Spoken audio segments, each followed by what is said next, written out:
Hi, I'm Lucas Sjostrom, the new assistant editor with Dairy Herd Management magazine. Welcome to Gerlinde Farms and Redhead Creamery. It's my wife's home farm and owned by my parents-in-law, but we're in the process of buying into the farm this year. Why don't you come on in, I'll show you around. We also have a small herd of low-line Angus beef cattle. We're helping someone raise bees nearby, and we have about 50 apple trees that people can come pick or we'll bake into pies. Come on in. We milk in a double-eight herringbone parlor, as you can see. Like I said, we milk 180 cows, and about all but 4 of those are Holstein, and we have a few brown Swiss left from a 4-H project. You can see Lucy is an active participant in the parlor. She helps us out with milking, but since I started here at Dairy Herd, I do a little less milking and breeding and a lot more sitting in my office, which I'll show you next. Lucy, come here, we're going up. This is my desk. The nice thing is that I can look right into the freestall barn. My father-in-law says that my rent is watching cows for heat, so I can do that, but it also helps me stay as connected as I can, being right above the parlor and looking right into the barn at the cows. Here we are in the cheese plant, and this is kind of my wife's project. It's been her dream since she was 16. We're calling it Redhead Creamery because she has red hair, as do her 3 sisters, so it was kind of a no-brainer on the name. But hopefully later this year, maybe in July or soon after, we'll be up and running. We're going to make both fresh cheese curds and aged cheddar. Right now we're in the kitchen area where we'll be baking the apple pies like I talked about, have cheese for sale, and right behind the camera is where people will be able to sit and watch the cheese area where the cheese can be made downstairs, and I'll show you that next. So my wife will rise early down here to make cheese 2 or 3 days a week. Behind me is the pasteurizer, and we're just waiting for the cheese vat and the cheese press to be able to start making this July.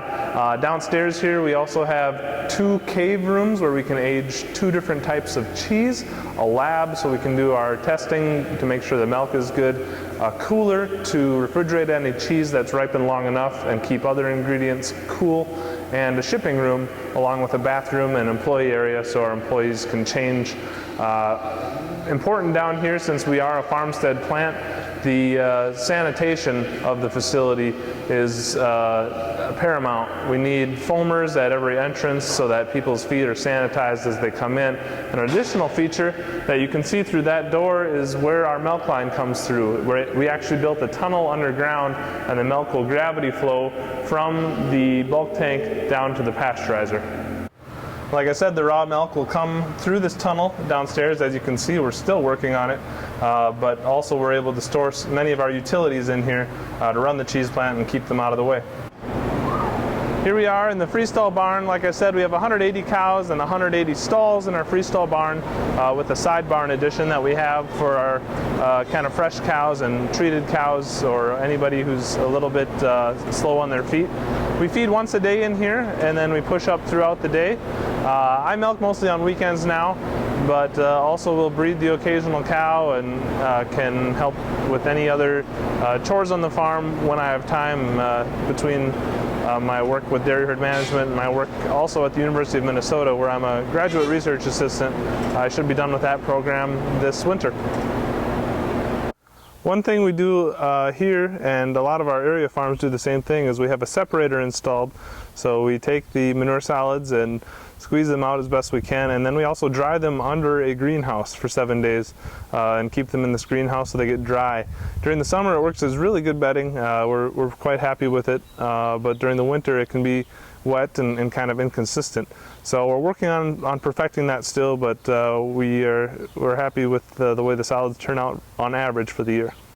We also raise all the young stock on the farm, and our bull calves go to a buyer in southern Minnesota, but our heifer calves stay here as long as we can keep them.